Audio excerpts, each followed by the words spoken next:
হোজাই জিলা জমিয়ত আৰু হোজাই জিলা AYDFৰ এটা সজাতি দল উপস্থিত নাহৰগাঁৱত। জমিয়তৰ সভাপতি মৌলানা বৰদৰী নাজমনৰ নিৰ্দেশ মৰ্মে আজি পৰিষ্কাৰ বেগম নামৰ সন্দেহযুক্ত মহিলাগৰাকীৰ পৰিয়ালৰ খবৰ ল'বলৈ আহিছে জিলা জমিয়তৰ সাধাৰণ সম্পাদক মৌলানা ছাইদ আহমেদ, সভাপতি মৌলানা তাজউদ্দিন সহ AYDF দলৰ জিলা সাধাৰণ সম্পাদক আব্দুল হাই মীৰ, কেন্দ্ৰীয় যুৱ মৰ্চাৰ বিলাল উদ্দিন, সমষ্টি যুৱ মৰ্চাৰ আব্দুল চকুৰ সহ অন্যান্য বিষয়ববীয়াসকল।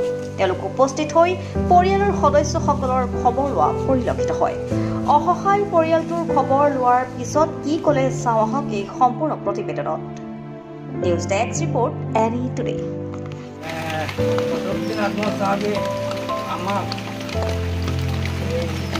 ইয়াৰ খবৰ লোৱাৰ কাৰণে আমি হোজাই জিলা জমিয়ত আলমান মই জেনেৰেল ছেক্ৰেটাৰী, এইজন আমাৰ হোজাই জিলা জমিয়তৰ ভাইচ প্ৰেচিডেণ্ট, তেখেত আমাৰ হোজাই জিলা জমিয়তৰ কাৰ্যকৰী সদস্য আৰু হয়। আমি বদৰুদ্দিন আজমল চাহাবৰ নিৰ্দেশ মৰ্মে আমি ইয়াতে আহিছোঁ। আহি তেওঁলোকৰ এই বিষয়টোৰ আমি বুজ লৈছোঁ যে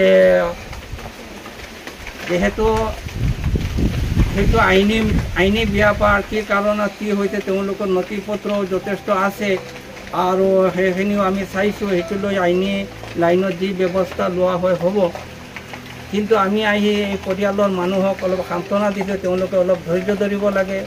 আৰু বদৰুদ্দিন আজমল চাহাবে ৰাজ্যিক পৰ্যায়ৰ আইনজ্ঞ, ৰাষ্ট্ৰীয় পৰ্যায়ৰ আইনজ্ঞৰ লগত অহৰহ তেওঁ যোগাযোগত আছে। অকল এইজন মহিলা নহয়, গোটেই অসমত যি এটা পৰিস্থিতি যিটো সৃষ্টি হৈছে, বিভিন্ন ধৰণে মানুহ হাৰাশাস্তি হৈছে, মানুহক বৰ্ডাৰ পাছ কৰি দিয়া হৈছে, এইবিলাকৰ ওপৰত তেওঁ আজি 2-3 দিনৰ পৰা বহুত ব্যস্ত হৈ ইয়াত কি সমাধান উলিয়াব পাৰি সেই বিষয় লৈ তেওঁ বহুত চিন্তিত আছে আৰু তেওঁ এই বিষয়ে অহৰহ যোগাযোগ আছে। আমাক তেওঁ নিৰ্দেশ মৰ্মে, বদৰুদ্দিন আজমল চাহাবৰ নিৰ্দেশ মৰ্মে আমি ইয়াতে আহিছোঁ, তেওঁলোকক সান্তনা দিছোঁ আৰু তেওঁলোকৰ ন্যায় পোৱাৰ বাবে যিখিনি কৰিব লাগে সেইটো নিশ্চয় বদৰুদ্দিন আজমল চাহাবক আমি আজি গৈ অৱগত কৰিম। আৰু বদৰুদ্দিন আজমল চাহাবৰ নিৰ্দেশত ইয়াত আহিছোঁ, তেওঁলোকৰ খবৰ লৈছোঁ। কিছুমান নথি পত্ৰ আমি দেখিছোঁ, ইলিগেল এইখিনি পোৱাটো আমাৰ হেৰি নাই। তথাপি আমি যিটো অৱস্থা দেখিছোঁ এইখিনি বদৰুদ্দিন আজমল চাহাবক আমি অৱগত কৰিম আৰু তেখেতৰ নেতৃত্বত নিশ্চয় ইয়াৰ আইনী প্ৰক্ৰিয়া আৰম্ভ হ'ব। আমি আশাবাদী এটা ভাল ফল হ'ব। ইয়াত আহি দেখিছোঁ এই মহিলাগৰাকীৰ যিগৰাকী স্বামী তেওঁ পেৰালাইচিছ বেমাৰত ভুগি আছে। আমি বদৰুদ্দিন আজমল চাহাবক এইটো পৰিয়ালৰ এই বেমাৰীজনক আৰ্থিক সহায়ৰ কাৰণে অনুৰোধ কৰিম। লাঞ্ছিত, বঞ্চিত আৰু নিষ্পেষিত ব্যক্তি আছে, সেইসকলৰ লগত সদায় মৌলানা বদৰুদ্দিন আজমল চাহাব থাকে আৰু সদায় থাকিব।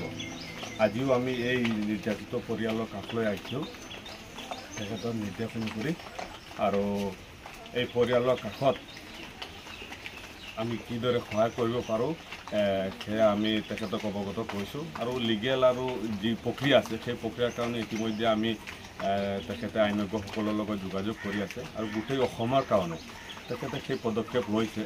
ইনশাআল্লাহ আমি সফল হ'ম বুলি আশা কৰিছোঁ।